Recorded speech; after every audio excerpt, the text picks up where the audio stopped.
নমস্কার, আমার চ্যানেলে আমার সকল দর্শক বন্ধুকে স্বাগত জানাই। শুরু করছি আজকের জ্যোতিষ আলোচনা। আজকের জ্যোতিষ আলোচনায় থাকবে এপ্রিল মাস মকর রাশি। আমরা আজকে জানতে চলেছি মকর রাশির এপ্রিল মাসে কেমন যাবে স্বাস্থ্য, কেমন থাকবে তাদের কর্মজীবন, কেমন থাকবে তাদের শিক্ষা জীবন, অর্থ এবং প্রেম জীবন, সবটাই আমরা আলোচনায় রাখবো। তবে শুরু করি আজকের আলোচনা। প্রথমে আমাদের জানতে হবে যেই সোলার সিস্টেমের মধ্যে আমরা অবস্থান করছি সেই সোলার সিস্টেমে গ্রহগত অবস্থান এপ্রিল মাসে কেমন আছে, তবেই তার উপর ডিপেন্ড করবে রাশিফল। এবার আমরা জানব কি আছে সোলার সিস্টেমের অবস্থান। লগ্নপতি শনি, সে অবস্থান করছে আপনার তৃতীয় ভাবে এবং সেখানে অবস্থান করছে রাহু, শুক্র, বুধ এবং রবি।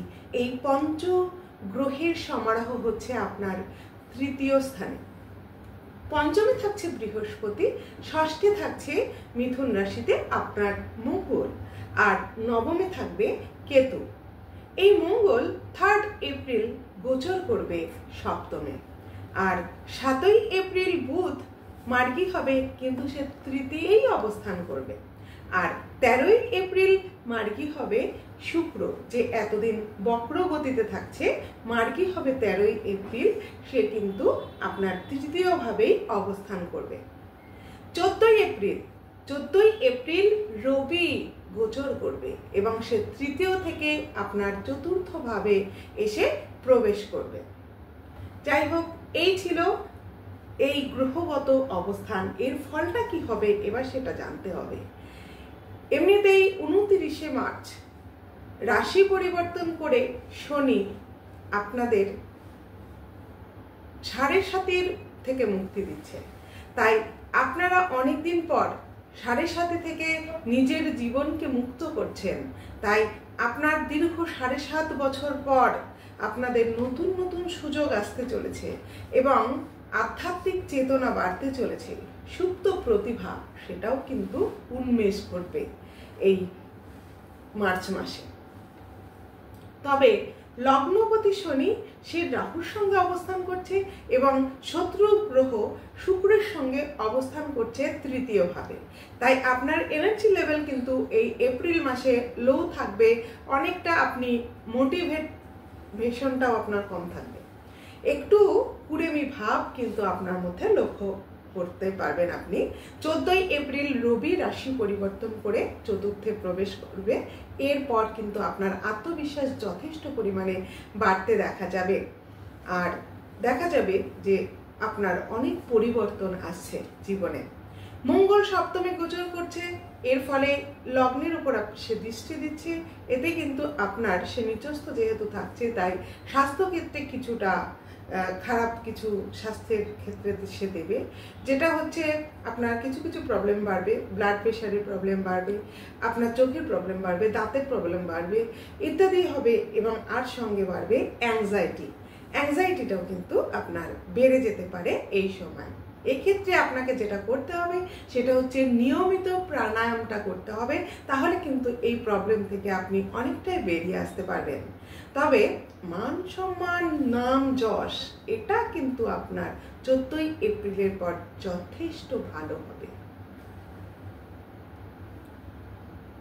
এবার আসি মকর রাশির এপ্রিল মাসের শিক্ষা ব্যবস্থাটা কেমন থাকছে, শিক্ষাক্ষেত্রটা কেমন থাকছে।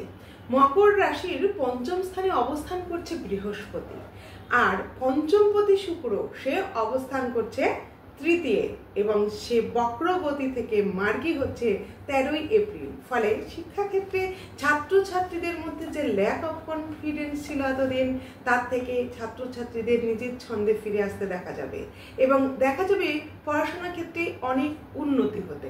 কম্পিটিটিভ বিভিন্ন ধরনের এক্সাম যেগুলো তারা দেবে সেগুলো কিন্তু তারা ক্লিয়ার করবে, তাদের যথেষ্ট ভালো হবে।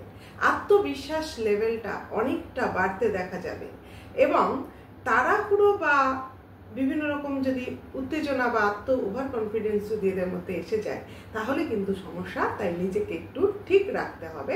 পড়াশোনার ক্ষেত্র কিন্তু যথেষ্ট ভালো আছে, উচ্চশিক্ষা ক্ষেত্রে যথেষ্ট ভালো আছে। কারিগরি বিদ্যা বা যারা ক্যাম্পাসিং এর মধ্যে আছে তাদেরও কিন্তু যথেষ্ট ভালো দেখা যাচ্ছে।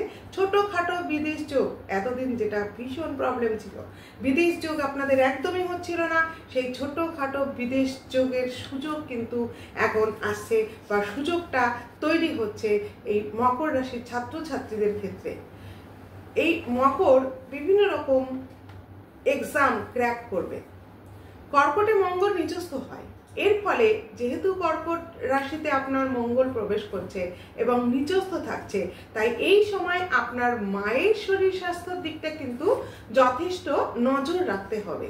মায়ের শরীর স্বাস্থ্যটা একটু খারাপ হতে পারে, একটু আপনাকে ভোগাতে পারে, সেই দিকটা একটু নজর রাখতে হবে মকর রাশির জাতক জাতিকাদের।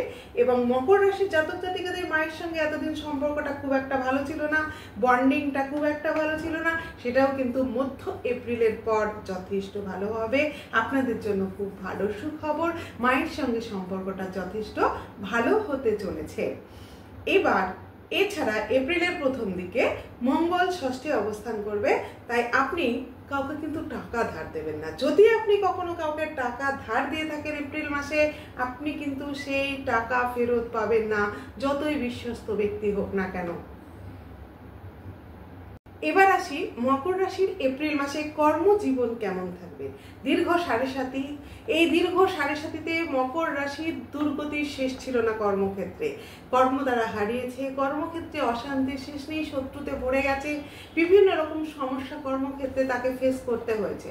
বর্তমানে যে এপ্রিল মাসটা আসবে, সেখানে মধ্য এপ্রিলের পর কর্মক্ষেত্রে কিন্তু যথেষ্ট উন্নতি হতে শুরু করবে।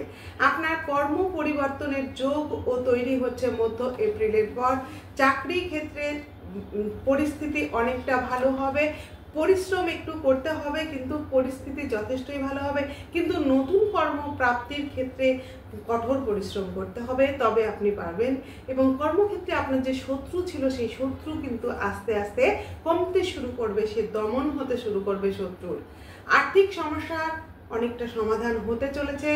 ঋণে যে জর্জরিত ছিলেন, ঋণ মুক্তির আস্তে আস্তে দিশা আপনি খুঁজে পাবেন এপ্রিল মাসের থেকেই, মাঝামাঝি থেকেই ঋণ মুক্তির অনেকটা দিশা পাবেন। তবে ইনভেস্টমেন্ট করতে গেলে আপনাকে ভেবেচিন্তে করতে হবে। ইনভেস্টমেন্টের জন্য আপনাকে প্রচুর পরিমাণে ক্যালকুলেশন করেই তারপর আপনি কিন্তু ইনভেস্টমেন্টটা করবেন।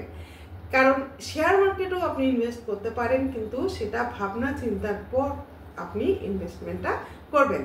ব্যবসায়ীদের ক্ষেত্রে বহুদিন পর ভালো একটা সুযোগ আসছে এপ্রিল মাসে, ব্যবসায়ীদের ক্ষেত্রে যথেষ্ট ভালো, বিভিন্ন ব্যবসার ক্ষেত্রে ভালো হবে। কুরিয়ার সার্ভিস যারা আছেন, কুরিয়ার সার্ভিসের সঙ্গে যারা যুক্ত আছেন, তাদের যথেষ্ট ভালো হবে। নিউট্রিশন যারা আছেন, তাদের কিন্তু নিউট্রিশনের ক্ষেত্রে ভালো হবে। এবং যারা বিউটি প্রোডাক্ট নিয়ে ব্যবসা করেন বা বিউটি পার্লার আছে, তাদেরও কিন্তু ব্যবসাটা যথেষ্ট ভালো হবে এপ্রিল মাসের মাঝামাঝির পর থেকে। যারা স্টিলের ব্যবসা করে, যারা লোহার ব্যবসা করে, তাদের যথেষ্ট ভালো।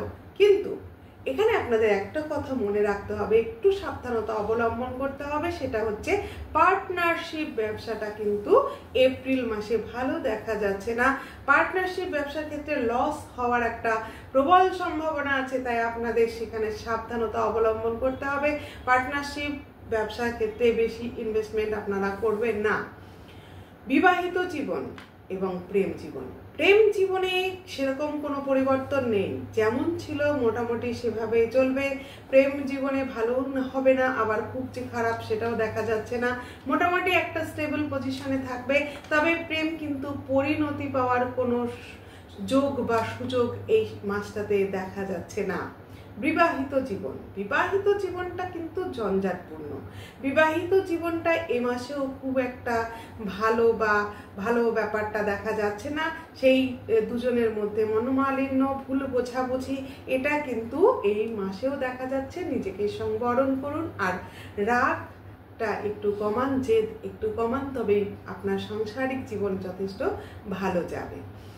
এবার যেটা বিলাসিতা, আপনার কিন্তু যেহেতু শুক্র ভালো জায়গায় অবস্থান করছে, তাই শুক্রের কারণে আপনার কিন্তু বিলাসিতাটা এই সময় হঠাৎ করে বেড়ে যেতে দেখা যাবে। এই বিলাসিতার কারণে শখ পূরণের জন্য আপনি কিন্তু বহু জিনিস কিনে ফেলতে পারেন, এই কারণে আবার আপনার অনেক ব্যয় দেখা যাচ্ছে। যাই হোক, এই ছিল আমার আজকের আলোচনা। আমার আলোচনা যদি আপনাদের ভালো লাগে এবং আপনারা যারা নতুন আমার চ্যানেলে আছেন তারা কিন্তু অবশ্যই আমার চ্যানেলটাকে সাবস্ক্রাইব করবেন। তবে আপনাদের শেষে তো একটা টিপস দিতেই হয়, আপনারা নিজেদের আরও ভালো রাখার জন্য কি করবেন, এই মাসের অক্ষয় তৃতীয়ার দিন আপনারা যে কোনো ভগবানের মন্দিরে গিয়ে আপনার ইচ্ছা মতো বা আপনার সামর্থ্য মতো কিছু দান করুন।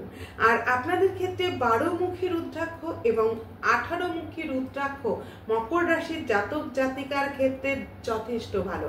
যদি সম্ভব হয় 12মুখী কিংবা 18মুখী রুদ্রাক্ষ আপনি ধারণ করুন, আপনার জীবন অনেক ভালো চলবে, কেটে যাবে এই দুঃখ যন্ত্রণা এতদিনের।